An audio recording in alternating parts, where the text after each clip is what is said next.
Let's turn then to the Milipol Homeland Security Conference. I like how they gave it that name that dates back from the Bush era, Homeland Security. And the exhibition was held in Paris from November 16th to 19th. Here you see the website of the Milipol exhibit. It bills itself as the leading event for Homeland Security and Safety. It's organized every 2 years under the aegis of the French Ministry for the Interior, in partnership with several national and international institutions, governmental bodies. In 2023, which was the last time it was held before this month's event, the event gathered over 1,100 exhibitors and over 30,000 visitors. So, Rami, why don't you just start by telling us, how did you find out about this thing and how did you get in? Was that tricky, or was it just basically open to anybody? So, Dimitri, I was just minding my own business here in my apartment. I saw like maybe a post on Instagram, basically detailing this event happening in France, right? Milipol, I think it was like on social media. Maybe it was a reel by Al Jazeera. So initially, Dimitri, France banned all Israeli companies from participating at its military shows, right? So there was one, I believe, a few months ago where Elbit Systems was denied access to this large military conference. And here at the last minute, Dimitri, France ended up allowing Israeli companies to attend this Milipol exhibition, this trade show. And the rationale behind it was that since there's a ceasefire in Gaza, right? I mean, it's a fair game now, right? We turned the page. The genocide is supposedly over, according to the French government. And now these companies can start participating again. It's as if, Dimitri, Israel's crimes are limited to when the war is happening. First of all, the genocide is still going on. But then as soon as there's like a fictional ceasefire, then it's like back to normal. And there's no accountability either, right? So France is quick to say that Israel might have committed atrocities, but now that there's a ceasefire, these companies could participate again, not have any issues, keep selling their battle-tested weapons, right? That's how these Israeli companies are promoting their weapons. There was a lot of people going through the Israeli booths because, well, unlike other countries, Israel actually has data. Dimitri, the first booth I went to was a Latvian company, and they were making these little kind of vehicles that are unmanned, that is meant to bring cargo to the front lines or to evacuate wounded soldiers from the front lines. And I ended up asking this guy, is this being used anywhere? He's like, yes, we have 6 divisions using our unmanned vehicle in Ukraine. And I was like, what's the feedback? What are the 6 units saying? He said, well, when we did our first test run with this one Ukrainian unit, they said our vehicle was awful. And then I was like, oh, that's bad. He's like, yes, but then we were able to take this data, improve on the feedback that we got from these Ukrainian soldiers, to then release an updated version and to keep improving on our vehicles. And now it's being used by 6 other units. So battle testing weapons, Dimitri, is an insane amount of data that is able to refine your weapons to then export them even more. So there's absolutely makes a lot of sense for Israel to have a lot of traffic. They had 2 years, Dimitri, to massively surveil Palestinians, assassinate whoever they want with total impunity, and battle test weapons, Dimitri, whether it was drones, whether it was cybersecurity tools, whether it was missiles, you name it, guns. And we're going to talk about this later on, but every single company I spoke to was talking about how, well, they've battle tested their weapons and it works. So it really feels, Dimitri, like there's a pipeline going from Gaza to Homeland Security. And we're going to talk about this later on. And Israel and Gaza actually becomes the laboratory where we test and then export. Yeah, this change in the French government's position on Israeli participation in Milipol was mirrored at the EU level a few weeks ago after this criminal fraudulent ceasefire supposedly went into effect. Kaja Kallas, the head of policy for the EU, announced that the EU was not going to suspend, after all, its association agreement with the genocidal Israeli entity, which is the main instrument by which Israel has managed to, do a lot of exporting of products for billions and billions of dollars annually to the European Union. So the background of that is that the EU was pressured for 2 years of horror to do something, impose some sanction on Israel. It did nothing, even though it had sanctioned the bejesus out of the Russian Federation and sanctioned the bejesus out of Iran. And at the 11th hour, just before, a few weeks before this so-called ceasefire was supposed to go into effect, they announced that they were going to suspend certain aspects of the association agreement with Israel. I don't know that they ever did. If they did, they only did it for a few days. And then as soon as the ceasefire went into effect, they said, we've changed our minds because there's a ceasefire. So we're not going to suspend the association agreement after all. So they've never really imposed any kind of a sanction on Israel throughout all of this. And by the way, and this is something I cover in the report we just published this morning, the executive director of Amnesty International, probably the most reputable human rights organization in the West, and an organization of global renown, just put out a statement yesterday, I'm sorry, 2 or 3 days ago, that it is the official position of Amnesty International that genocide is not ended, it is ongoing, which, by the way, should be obvious to anybody who's paying attention. But it's now that is entering the mainstream, the idea that it never ended, it's ongoing. So this rationale, Rami, which the Macron regime came up with for allowing the genocidal Israeli military effectively to participate in this exhibition has zero credibility, none whatsoever. The genocide is ongoing, the ceasefire is meaningless. So just to go back to the second part of my question, so was this thing just generally open to the public, or did you need to get some special accreditation? How did you get in there? So I discovered the event the day before the last day. So I think it started on a Tuesday or Wednesday. I registered on the Thursday, and I registered online, and I wasn't sure if the acceptance for my participation was immediate. But then the next morning, I kind of remembered of this event, and I was like, oh, okay, let me log in to see if I got like an approval. I saw that I was my badge was ready to be printed. It's a bit outside of Paris. And Dimitri, if there's something I discovered here in Paris, is that whenever you do an event outside of the inner ring of Paris, right, we call Paris like the 75 area, usually it means that you want to hold an event that you know people are going to protest. So you do it a bit as far and remote as possible so that people don't interfere it, right? That's a bit the rationale why the French royalty kind of went to Versailles. It's that whenever you're in the bee's knees, in the beehive, right? Things get too hot, and you expect kind of people to revolt. So you hold it. It was in Paris Nord. I think it was called Villepinte. I'm not quite sure. Villepinte. So I ended up taking like these inter-regional kind of trains. They call it the RER, and it took me maybe, I don't know, 45 minutes to get there. And I had a little phone call with like a work meeting, and I was just pacing around, and I noticed, Dimitri, there was like a line of police cars pretty much at every single entrance. And I was wondering if I looked suspicious, because Dimitri, I cannot sit down and talk, right? I'm doing it right now for this live stream, but like I'm always pacing around, walking in circles when I'm on the phone. And the phone call lasted 30 minutes. I go through security with my jacket, whatever. I only had like a camera on me and a microphone. And I print my badge.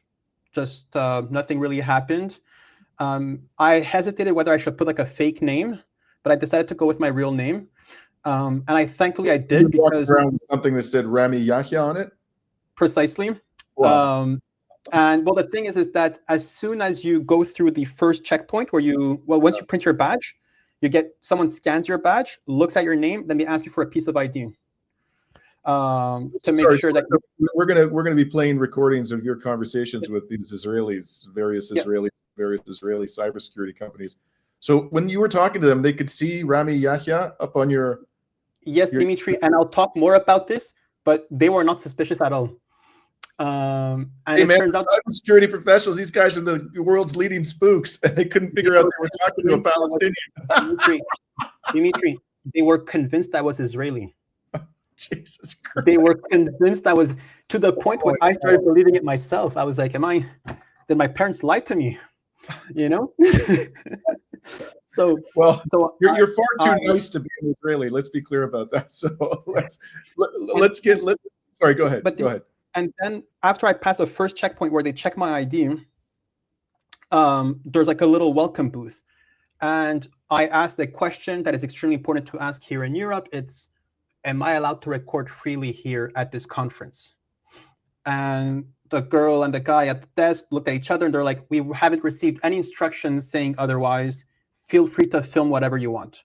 So, and you'll see the footage. I was filming quite openly a lot of things, including the Ministry of Interior, the GIGN, the Homeland Security of France. I was recording and I didn't have any issues. Yeah. It's funny. I did this a couple of years ago where we're not in France, but in Qatar. I managed, just like you, I found out while I was there for 3 days about a major weapons exhibition. At the last minute, I went there on the last day. I got in. I was surprised they let me in. And what even was more surprising is I was just walking around for hours filming everything, including my conversations with people and, high-ranking dignitaries and generals walking around. It was surprisingly open once you get in, but getting in can be tricky. So let's go then to some video. And I understand that this is the video we're about to show is when you were more or less walking in. And feel free to explain to us what we're seeing as we watch this.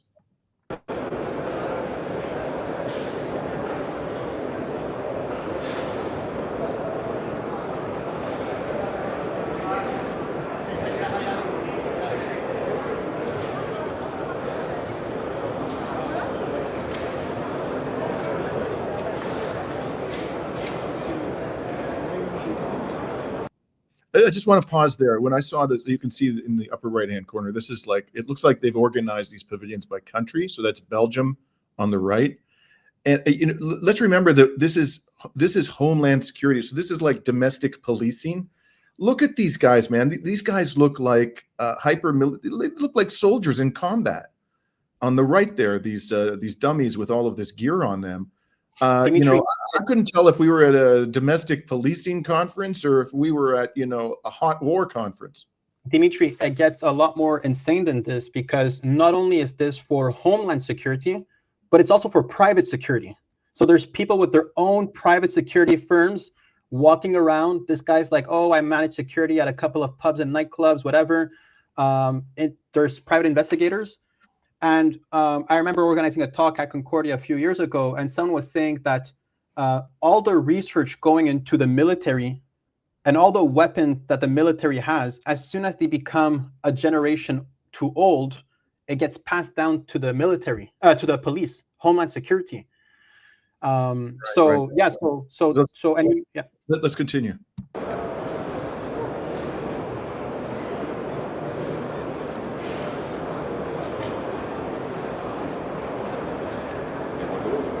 There in the distance, you can see in the right, just sort of center right, Germany's pavilion. All the usual suspects are there.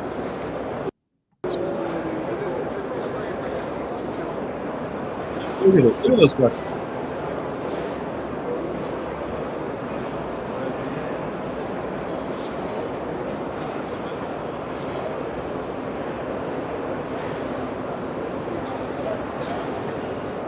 What is that thing?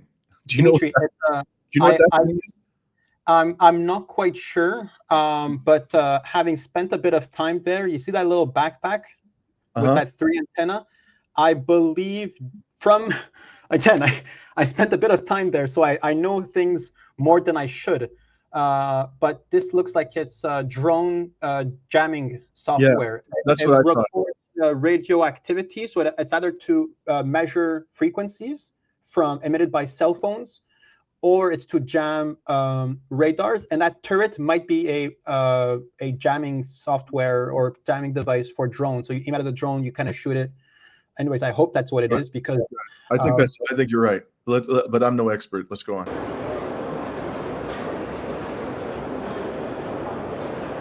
You see there's the Swiss pavilion, the so-called neutral country. And that's so that's the introductory stroll into the premises. Just tell us, Rami, as you walked in, what was your overall impression of what you were seeing? Anything really stand out for you? Dimitri, I've done my fair share of trade shows before. The trade shows I've been to were all for civilian use, for B2B, buying goods, home decor, books, fairs. It's the same thing.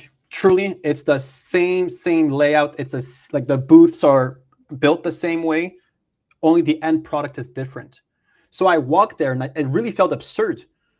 Because you could play, I mean, the same way when you go to a book fair, you could play around with those books, bookmarks, whatever. You go to these like toy fairs, you could play around with the toys.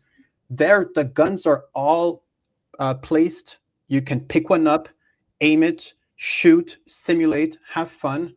And there was really that absurd feeling that like this is a real industry. There's people that their entire day job revolves around death and destruction. Right. So then, sorry, go ahead.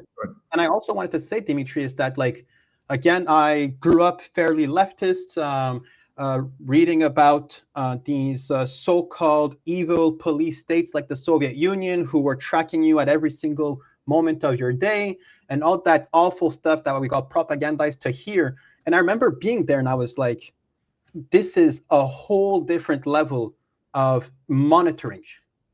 Right. Where people, I mean, they're openly talking about being able to track phones from a phone number. Basically, they're all digitalizing kind of these maps where you could track where people are at all times based on metadata. Like whatever we were told us to fear about communism, Dimitri, what I saw there was 1,000 times more alarming. And there's one thing I also want to mention is that whenever I went to these booths, these military booths, and when you go on their websites, I didn't know too much about this whole thing about smart cities, but it really feels like there's a cross between smart cities, cybersecurity, and just militarization of the state. It's a company called Octopus Systems. So let me just pull up here the image from the website of this creepy corporation. There you go. They have a fusion platform, they say. Octopus unifies vast data streams from diverse sources into a single AI-powered fusion platform, trusted by hundreds of organizations across defense, homeland security, critical infrastructure, smart cities, technology, and finance. Octopus enables real-time intelligence-driven decisions and actions to proactively counter evolving threats. So, this is a lot of gobbledygook for somebody like me. Rami, you're much more technologically inclined than I am. What does that all mean? And can you tell us just basically what this company's products are?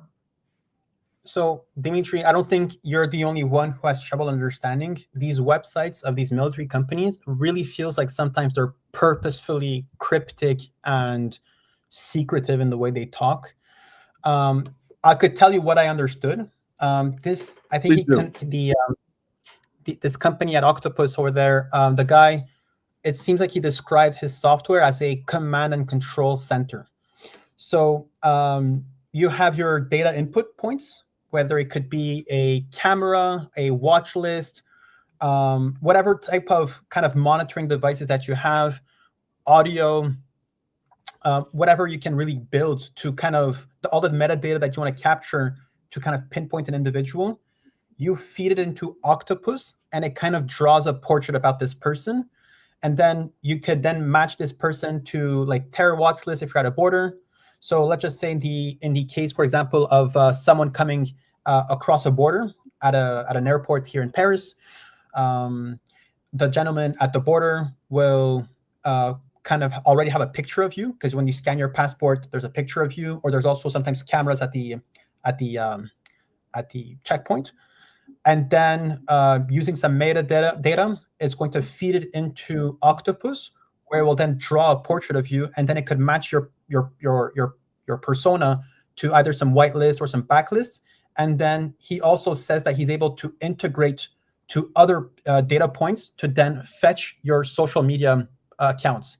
And then in this recording that I have, I tell him even private accounts, and he's like, yes, we can capture social media accounts and posts from private individuals. So basically, it's just a command and control center. They don't really have any like hardware or any devices. You just connect all your devices to Octopus, and then Octopus kinds of builds a story behind this data that they have of you. Sounds like a creepy product, man. So let's just talk a little bit about this company, shall we? The company, it turns out, although Israeli, has, as you can see there on the screen, it's in 28 countries. Like, has a physical presence there. One of them is Canada, and according to the website, its office is right up the road from where I'm currently sitting. It's a few subway stops north of where I am in downtown Toronto. And in a December 2023 article, the independent media outlet The Breach, and I think we may have an image from that article. Well, in any case, The Breach, which did some fine reporting on this, there you go, revealed that a firm by a venture capital firm, which we're going to tell you about, by the name of AWZ, or Z for our American friends, based here in Toronto, like 2 blocks from where I'm sitting, invested $5.5 million in Octopus Systems. And there you can see The Breach. They highlighted the fact that the creep-in-chief of AWZ Venture Capital is the former Canadian Prime Minister, Stephen Harper, pictured there on the left. And I think it's fair to say, Rami, I doubt you'll disagree, that he is the most pro-Israel prime minister in the history of this country. And that's saying something, because they pretty much all have been fanatically pro-Israel. So I just want to show you, this is really something, this AWZ. It's been on my radar for some time, frankly, and I'm not going to get into why. It has to do with legal matters, and I'll leave it at that. But I didn't know that it had invested in this Octopus Systems Corporation. And in fact, I wasn't even aware that Octopus Systems existed until Rami told me. And here's the top dogs on in the management team. You can see there in the top row, third from the left, Stephen Harper himself. He's the partner and president of the advisory committee of this nefarious venture capital firm. To his right, on the right of him, our right, is Richard Fadden, the former CSIS director. CSIS being the Canadian Security Intelligence Service. It's the Canadian equivalent of the CIA. And in the second row, the first guy on the left, James Woolsey, former CIA director. And then right beside him is Tamir Pardo, former director, Mossad. Then Buck Revell, former FBI Associate Deputy Director. Richard Nesbitt, Strategic Advisor, Financial Services. I believe Nesbitt, he's like a titan of Canadian finance. I'm pretty sure that it was either him or his father founded one of the largest investment banks in Canada, which was later taken over by the Bank of Montreal. And then down at the bottom row, Jacob Frenkel. That name's familiar to me, Rami. He's strategic advisor. Do you know who that guy is? I'm sure I've encountered that name before. Doesn't ring a bell to me. Okay. In any case, this is like a who's who of the Canadian and American and Israeli upper echelon security apparatus. So this firm invests $5.5 million in Octopus System. So let's listen now to your conversation. It's about a 6-minute conversation with. Sorry, Dimitri, just before we go there, can we put emphasis on the fact that the 3 top secret services of the world are on that strategic board? We're talking here about Canadian Secret Services, American Secret Services, the CIA, and the Mossad, all sitting together through this investment group, investing in Israeli cybersecurity companies. Like, this is, I don't know if it's shocking only to myself over here, but this is like the 3 secret services intertwined together. Like, truly, like, there's no business for these secret service. I mean, in general, I mean, in a more in a professional sense, I mean, you would expect these agencies to be like separate individual. I mean, there's probably like Americans spying on Canadians. So, but these are the 3 former heads of these board of these organizations, all collaborating together to just to invest in Israeli cybersecurity companies, and then probably through some back doors bring them back to the Canadian Secret Services, American Secret Services, and Israeli Secret Services. Right, and they're collaborating. This is important. They're collaborating, whatever, sure that they have some ideological motivation for doing that, but they're collaborating to make money for themselves, right? And so these people, all of them, including the former Canadian Prime Minister, are trafficking on their political record in order to enrich themselves. Like, I'm sure that a big part of the reason why Stephen Harper is the top dog at this lucrative outfit is because he was the most pro-Israel prime minister in Canadian history. So these people are not only supporting an apartheid regime or working in the service of an apartheid and now a genocidal regime, but they're personally enriching themselves based upon their record of support for that regime. So let's listen to what this, as I say, it's about a 6-minute clip. If at any point during this audio recording you want me to stop, Rami, just let me know so that we can hear your explanation, because it is rather dense terminology for people who aren't familiar with these technological products. It can be a little bit hard to follow. Rami, what do you guys do? We are a data fusion AI platform. They're like consolidating, like a select command and control, where you integrate to all the different systems for. Well, you said security, right? No, for police, okay. Military, police, investigation. We integrate everything for, military and civil security systems, drone, UAV, but also we go for police or police vehicles, police system, and also we bring in web intelligence and online profiling and information and cyber. We bring it all in one command and control where you have a full event management, response, investigation, and we have AI on top. So like at borders, you would have like someone brings in a passport, where you scan the passport, you can scan this passport, and are you able to then track the social media platforms from? We can. If the person is, normally you don't do it because according to GDPR, you're not allowed.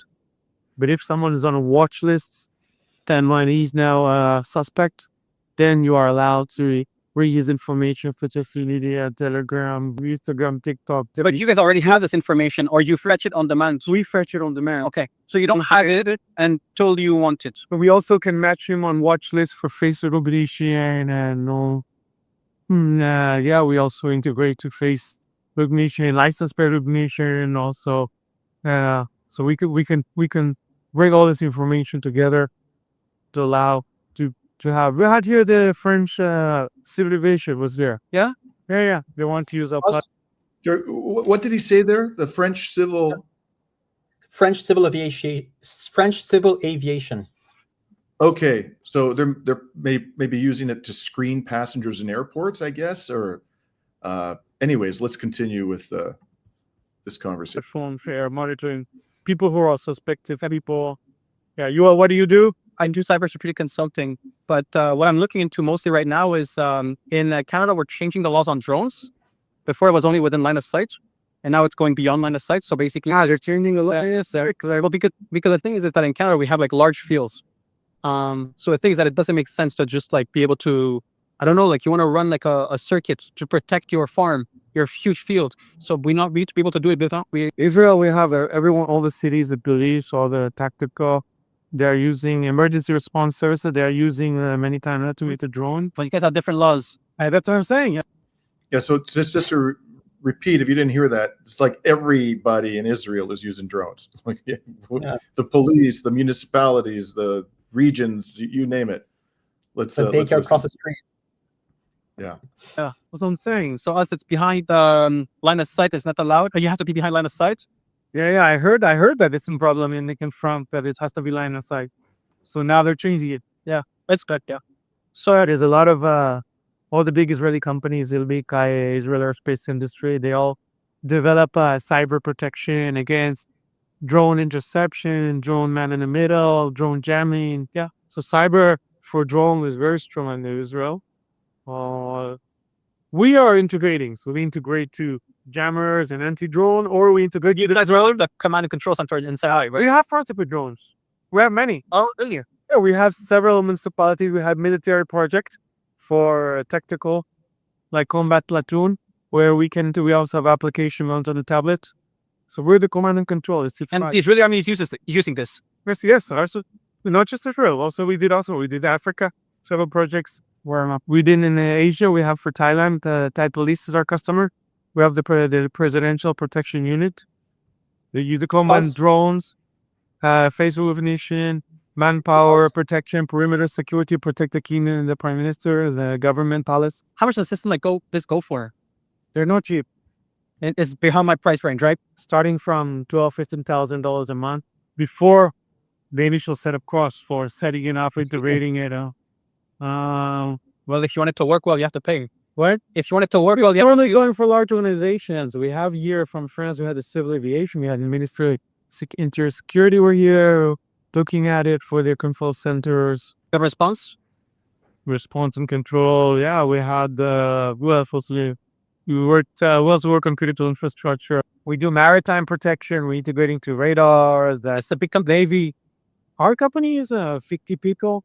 It's pretty small. All engineers, all software engineers. We have the UK, in Singapore, and in Mexico. But they work for AWS or There were outsourced there.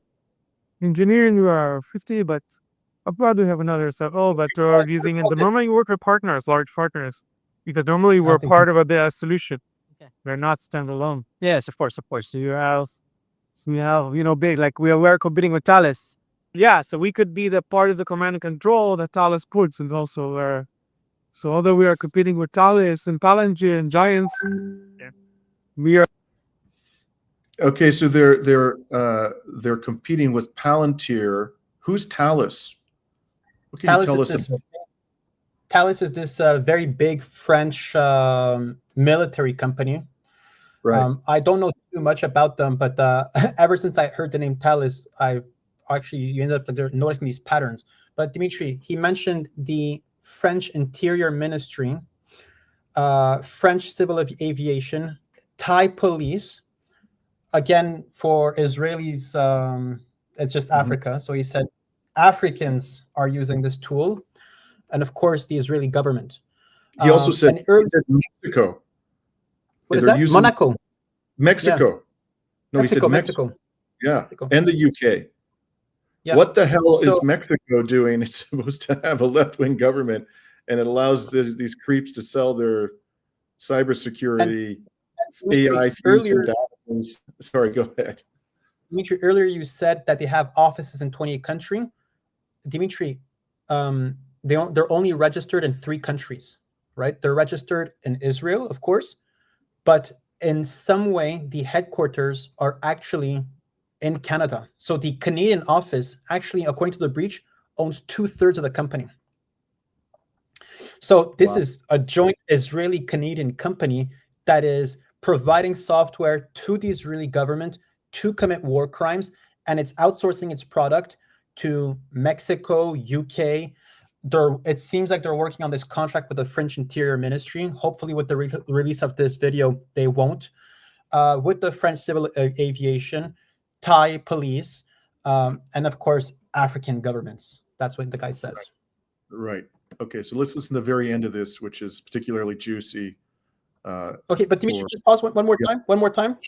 Yeah. Again, me at this point, I'm severely confused. Severely confused why this guy's telling me all of this. He says we'll get to that. We'll get to that. Yeah. Let's Okay. when we finish the tell people what happened. Okay, let's just listen to the rest of this. So you're a consultant for cyber? Yeah, but smaller projects, really. Like this is nowhere near. Yeah, well, we have a registered company in Canada. We have an American company in Why Canada? our investors are coming. Yeah, really. Yeah, well, you are Montreal. From Montreal, yeah. You know Montreal, of course. And really nice. So yeah, and they want like a Canadian office to invest in. Yeah, as a Jewish investor, some of the biggest billionaires in Canada are Jewish, and they put their money in defense tech, right? So, Wait, some of the biggest billionaires in Canada are Jews, and they're investing in defense tech. Wow, this amazing. This guy, you know, that's I think the second or third time he asked you who you were. So he's clearly curious, but he just keeps going. So let's listen to the last few seconds of this. Yeah, so we use also in banks. We did a lot of projects for Canada, by the way. We did CIBC Bank, Canadian NPO Bank. We did York Police, which is at Rouse out of Toronto. York Police, CIBC, one of the 2 or 3 biggest banks in Canada. The police, we did. And how did they find you? We just partners around the world that we work with, and we find them. But we work with, we did something with Air Canada. We did Air Canada, the largest airline in Canada. the Mississauga. We It's Canada's 4th or 5th biggest city. have Alta Link Power from Calgary. The largest regulated energy provider in Alberta, where Stephen Harper is from. Alta Link? Alta Link, it's a local power supplier in Calgary. Okay, yeah, because in Quebec, it's we don't have one power supplier. There's a new commercial project called The Well, very fancy in Toronto. So they're working there. There's also Did you make out what he said there? A big fancy commercial project? The Well? Do you know what he said It's called there? the Rami? Well. Yeah, it's called called the the Well. Well. So like some big shopping mall? What is it? Do you know? The Well, Toronto. Anyways, let's keep It going. looks like a shopping mall. Yeah. Okay. the Jewish communities. Oh, yeah, no, in He says the Jewish communities are using, he hasn't specified which ones are using their technology. Africa, the biggest telecom companies. Yeah. It was a pleasure. So Enjoy your time. Yeah, Talk soon. Okay. yeah. So So Rami, tell us now what happened. How did that conversation come to an end? It's not on the recording, but how did it come to an end? the recordings got edited. They got chopped off. I didn't give proper instructions to the editors. They cut off the most important parts, Dimitri. But we love our editors. Basically, he says many Jewish organizations, Jewish community centers in Canada use our software. And then he stops. Then he's like, "You're Jewish, right?"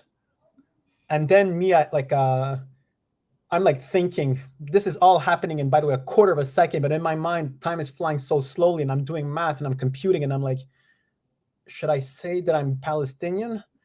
Should I say my mom's ethnicity, nationality, which is Lebanon? Or should I say that I'm Jewish? Because the guy is just assuming that I'm Jewish. And then this whole time, I'm like, well, I'm scared of getting caught in a web of lies. If I say that I'm Jewish and then he tells me about some holiday happening next week that I have no idea about, I'll be caught on a web of lie. So I said, no, I'm Lebanese. Because if I would have said Palestinian, Dimitri, it would have been shot awful. you dead probably at that stage. You would have been a dead So I said I'm Lebanese, and then all he says is a lot of Lebanese are doing well financially in Africa, and then he just stops talking, and then within 2 minutes I'm gone. Right. So yeah, I was not able to know which Jewish community centers were using his software. Yeah. And that's the last piece of gold he gave us. It's amazing. Again, I come back to what I said at the outset. These guys are supposed to be world-class security professionals. And you would think if he was concerned about whether or not you're Jewish, he would have established that at the outset before he started flapping his gums and telling you all of this stuff. But hey, man, what do I know? I'm not a security professional. Another recording that we're going to get to, it starts later on the recording. I decided to edit out the part, but he's like, Rami Yahia, that's a Jewish name. Rami is from the root word of health or something along those words in Hebrew. And then Yahya, I know Yahya is a prophet in Islam, and it's the Arab word for I think Prophet John. Right. But so these guys actually assumed that, and they were like, well, there's people in Israel with the name Rami Yahia and they're Jewish. So I think he actually assumed I was Jewish and not a Palestinian, because, well, why would a Palestinian go to an Israeli booth? Or they think so order. That's why. It never occurred to me. So lowly of us. Right. So before we go to the next company, I just wanted, because we admitted to show this. This was a photograph you took at the Israeli pavilion. Oh, I'm sorry. I have to get us out of the YouTube share screen. There you go. But this is what Dimitri, they should had. we, And it's just amazing to me, you know, that the French government is allowing this. They're sitting there openly promoting, you know, Israeli military gear as Israel is carrying out a genocide. Wow. Okay, so let's go to the next company. You were going to say something, Rami. Did you want to add anything before we leave the question of octopus? I just want to say that Octopus, The Breach, wrote an article. We briefly spoke about this. It was published by Anas Ambry. That's the article it on the spoke screen. and it spoke. They were talking about how Octopus is using its software. Well, they test in Gaza. They then export it to the Greek refugee camps to monitor on the Syrians, the Palestinians in these refugee camps. And then at Milipol, when these software are tested and ready for export, they then expose them at Milipol for Homeland Security. So there's a pipeline of Gaza to European refugee camps to a city near you, or to the Homeland Security state to then use it against our own population. So really, like, this complementary reporting from The Breach that was done long ago before us, I think this is January 2025, is eye-opening, and I'm very grateful to Anas Ambry. I spoke to him. Tomorrow I have a call with him so that we can maybe get to the bottom of this. You definitely should share your findings with Anas. But again, you know, you're absolutely right that this, as we say so often on Reason to Resist, this our support for this murderous regime is going to come back to bite us in the ass, and it already is in many, many different ways. So let's move on then to the next company you encountered in the Israeli pavilion. It is a company, CoreSite, correct. Let me just pull up the image from its website. There it is, the hidden costs of missing real-time threats. Critical information often goes unnoticed in standard video footage, endangering visitors and staff. Our facial intelligence technology empowers security teams to act decisively. Check, identify individuals on watch lists. Check, flag unauthorized access to restricted areas. Check, detect patterns of shoplifting, burglary, and fraud. And then, you know, in the right there, they have it's a promotional video where they're showing how their facial recognition technology works. On its website, CoreSite heavily promotes a product called API, and it describes it in the following terms. CoreSite's API is an advanced facial recognition solution that provides industry-leading accuracy in the most demanding of environments. CoreSite's API technology provides powerful recognition capabilities in extreme low light, low quality images, as well as tough angles and partially covered faces. Furthermore, CoreSite's signature-based technology enables facial recognition without the need to store sensitive data, such as face images. Get this, thus balancing innovation and efficiency with privacy to comply with regional policy regulations. So it looks like what that sounds like is, you know, the lawyer in me speaking, is they found a way to circumvent privacy laws and enhance their facial recognition technology, because they're able to, you know, help their customers identify faces in challenging environments without storing what they call sensitive data. So they're circumventing, that's how I read this, they're circumventing privacy laws. Not necessarily in an illegal way, it's just they found a loophole and they're going to run with it. So now the management of CoreSite, I just want to show you, includes a character by the name of Tony Porter, who caught my eye. This is an Israeli company, okay? But Porter is the chief privacy officer. Okay, so this is the guy who helps the company, you know, circumvent privacy laws or find loopholes. Tony was appointed surveillance camera commissioner by the UK Home Secretary in 2014. So he was a government functionary and fulfilled the role for 7 years. He set up the national surveillance camera strategy, established a suite of surveillance standards, and produced guidance to law enforcement on the lawful and ethical use of facial recognition systems. He has a combination of business and law enforcement expertise. He's an intelligence specialist whose experience spans community and business management, finance sector, international counterterrorism, and serious and organized crime. As police commander, He led counterterrorism investigations for the UK for the London Olympic Games 2012.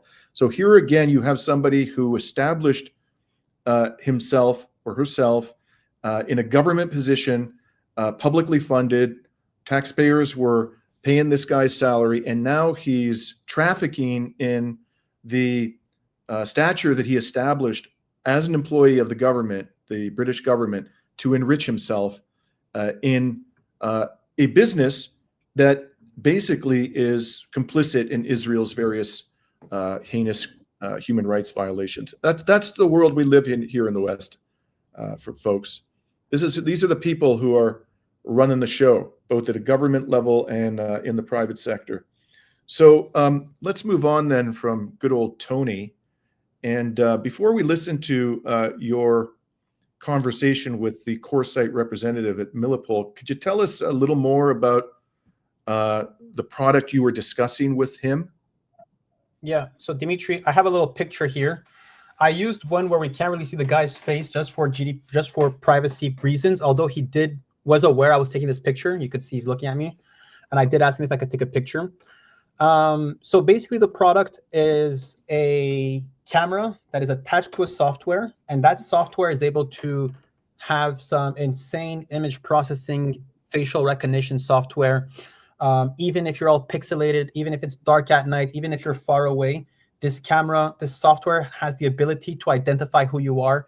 Their website compares their software to competitors, and they claim to be 20 times more efficient.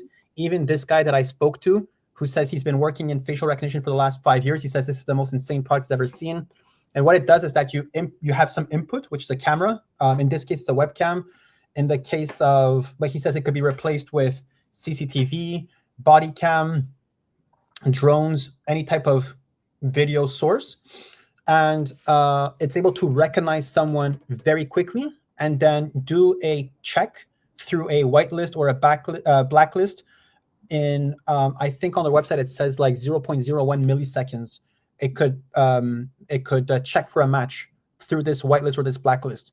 So again, this looks like it's very useful for police officers wearing body cameras if they want to identify someone, border security if they want to identify people that are on a watch list, or yeah. So basically, it's monitoring.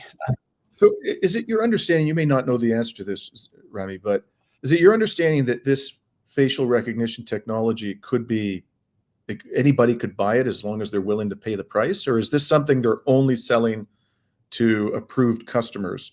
Like if some billionaire says, I want to have a team of people who can go around and facially recognize anybody anytime in a nanosecond, could that person buy this technology as long, because they have the money to buy it? Or is it only for governmental and so I asked him this question, Dimitri. I said, well, who's using this? First of all, his answer was everyone.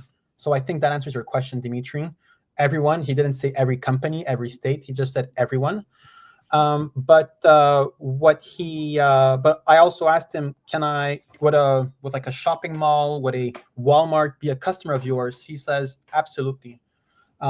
So this is a tool used to just scan people, match them to a list, and then take decisive measures based on the match. Okay, so let's listen to your conversation with the CoreSite guy. Basically, any video stream, live stream, videos, whatever, privacy enabled, so you upload, obviously. You've probably uploaded your face here. Yes, yeah. And then said, I'm a threat, basically. Yes. Okay.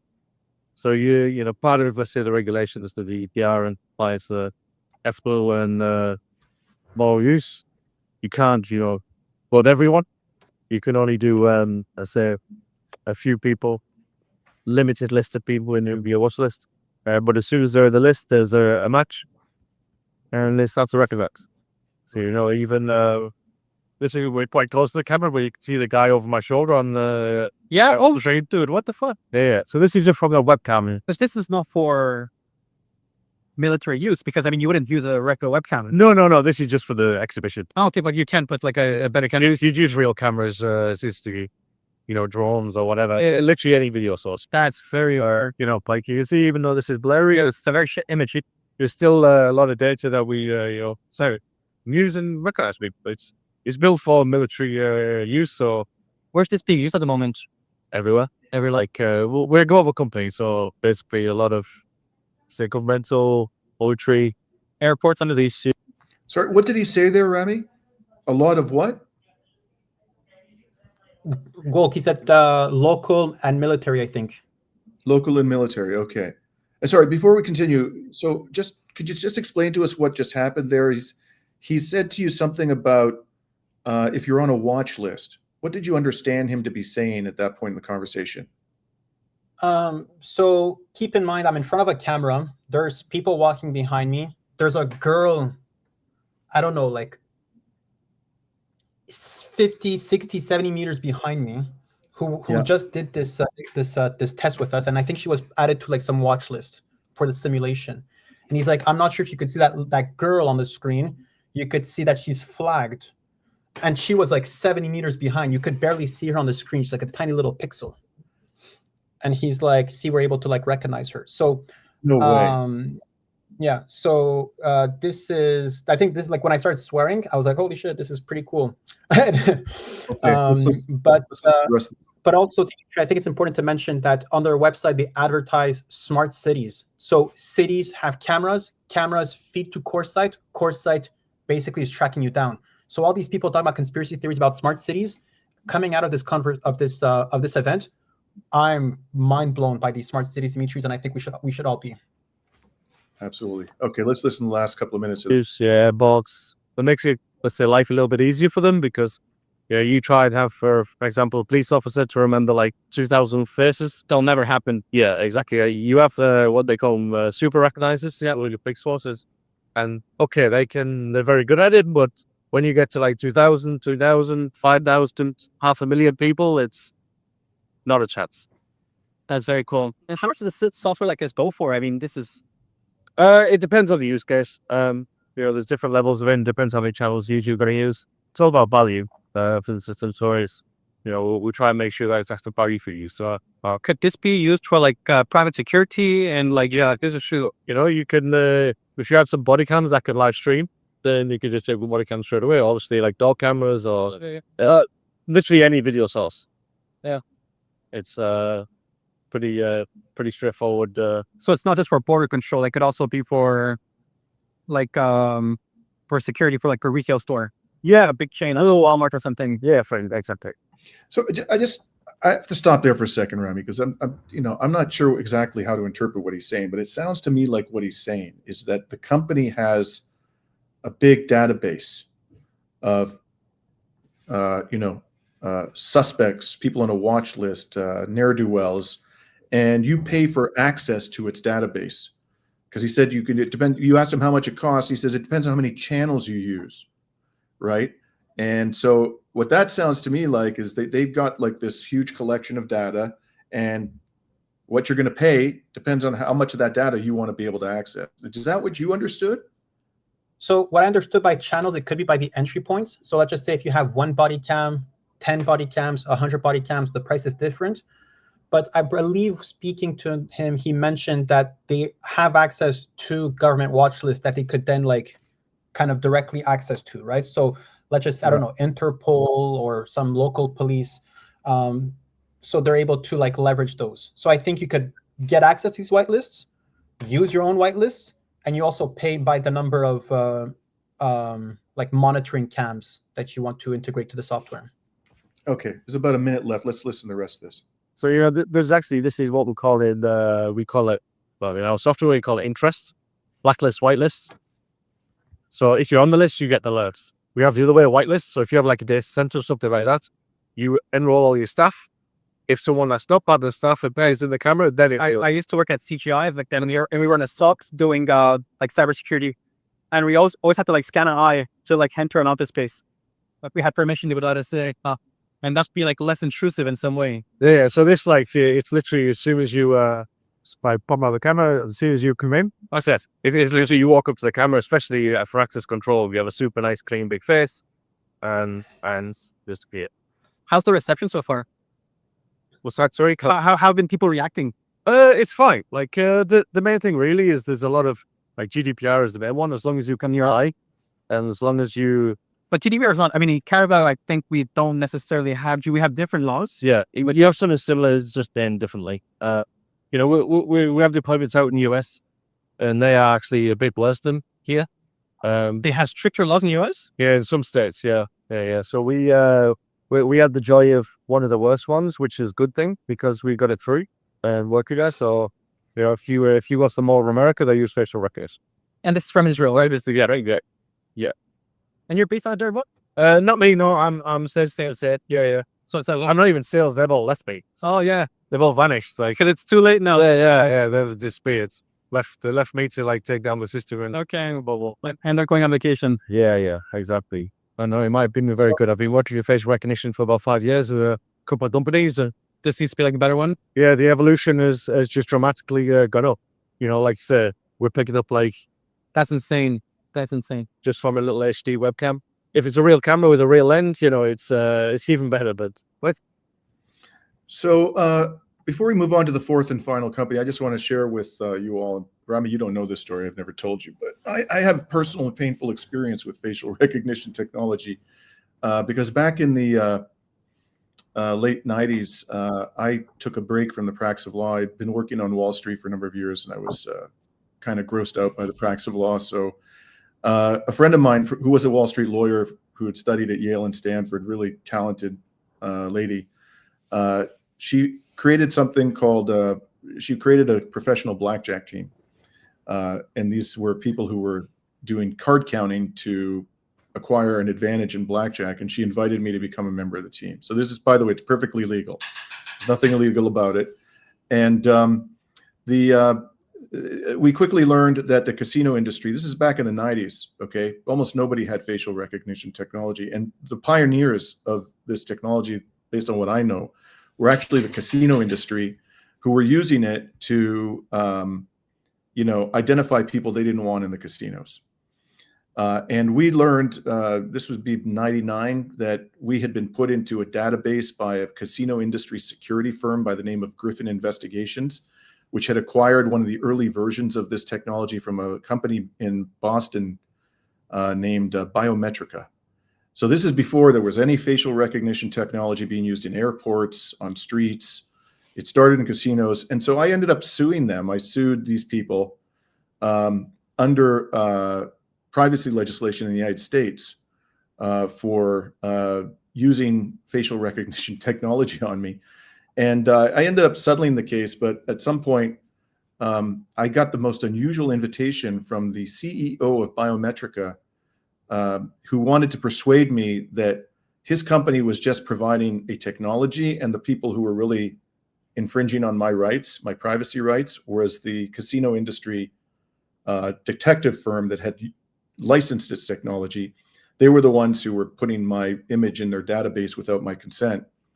And so he invited me to go to Boston, and he gave me a tour of the floor of the manufacturing facility, the software facility, and I met top engineers and everything.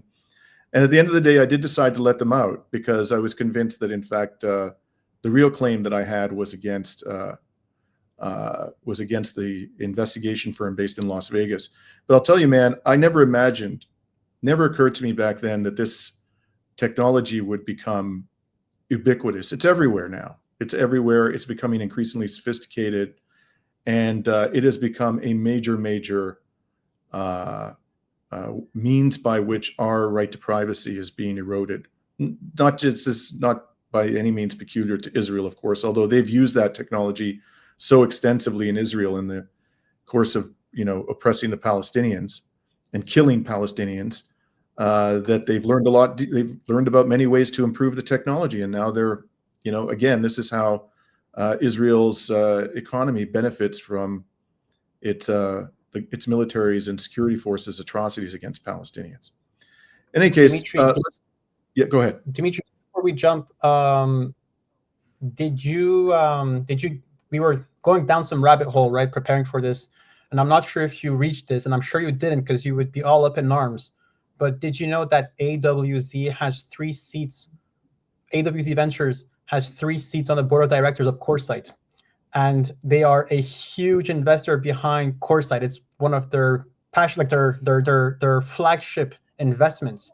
And this information is on their website. You can see their board of directors, and it's the founding partner, manager, whatever, the CEO of AWZ.